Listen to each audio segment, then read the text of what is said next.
Hello world, welcome to my universe, temporarily sharing universal real estate with John Green's universe. Now, to my viewers, before you get too terribly confused, allow me to explain to you what is going on. This week, we've been in the midst of a brand new format for my PokeBat channel. We're switching from like a individual vlog-based thing to like a weekly-based thing. And kind of the whole idea behind this format switch is to make my channel so much more about the community and about starting real, legitimate community discussions. I am a firm believer in the golden rule, do unto others as you would have done unto yourself. And, I mean, if I'm talking a whole bunch about wanting you guys to contribute to these discussions that I'm starting, I mean, it would be kind of hypocritical if I didn't contribute a little bit to other YouTubers' discussions that they've started. Today, I will be responding to John Green. If you are unfamiliar with the work of John Green, I am sorry to say it, but you have seriously been missing out. John Green makes up one half of the successful YouTube channel Vlogbrothers, where he vlogs with his brother. In John's most recent video, he expresses concern that the increasing Googleability of anything and everything anyone could ever possibly want to know might be making our brains less and less necessary. And he gives the example of how when he was a kid, he had all of his friends' phone numbers memorized, where now he doesn't need to because he just has it stored in his phone. And while that is something interesting and something that probably holds true for a lot of people, I don't think that Google makes us stupider. I really think that Google is actually making us smarter. The real question here is, what is more important, knowing how to access information or knowing how to apply information? I mean, your point definitely holds water. The increasing Googleability of everything is drastically, rapidly changing how we access information. Compare the average college student today to the average college student from 30 years ago. 30 years ago, the average college student probably knew quite a bit about the Dewey Decimal System, where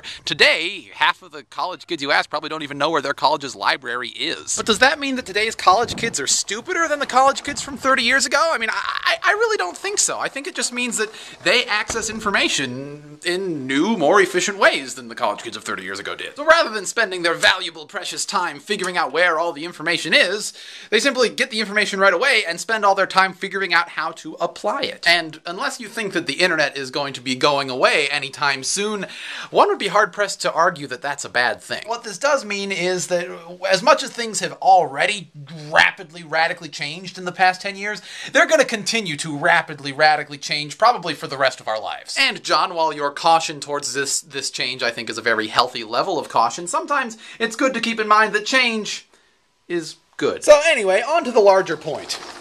Your job security. For those of you who don't know, in addition to being an excellent video blogger, John Green is also an excellent author of young adult fiction. And in his most recent video, John Green expresses concern, bam, right there, concern, that the increasing Googleability of everything might be tricking us into thinking that we no longer need to organize information in long-form narratives like books to keep track of it all. In a nutshell, he's worried that short videos and things like that might take the place of long books and stories. But I do not believe that to be the case, and I think that your job, John Green, is very, very secure. Now, I can see what worries you very, very clearly. I mean, your chosen medium for writing is books, and the world of books is changing really, really rapidly. Just this week, Apple's iPad came out, and I mean, that has huge implications for the world of books, and while it hasn't been out for long enough for us to fully recognize what those implications might be, and even if it's not the iPad, something else is going to come along, books are going to be changing over the next decade. I think that the world of books is going to be changing in a lot of the same ways that the world of music changed over the past decade. Instead of going out to stores and buying physical copies of their music, now people are just going to iTunes and downloading, MP3 files. And this has been really, really bad news for record stores. Record stores are going out of business all over the place, but just because record stores are going out of business doesn't mean that people have lost their love for music. They're just getting it in new ways, and I think the same thing's probably going to start happening with books. If you were the owner of a Barnes & Noble, I wouldn't be so confident about your job security. But John, just because the distribution models for long-form stories are changing rapidly doesn't change the fact that people always have and always will love long-form stories. Thousands of years ago, before the invention of the printing press, great works like the Iliad and the Odyssey were distributed verbally. And in this day and age, while not always in book form, I would say that long-form narratives are more prevalent than ever. I mean, just look at TV shows like Lost. As I see it, the world's love of long-form narratives isn't going anywhere. The business models for distributing those long-form narratives are becoming more meritocratic, not less meritocratic. And John, you're damn good at telling long-form narratives, so you're always going to have a place. PDBAZ.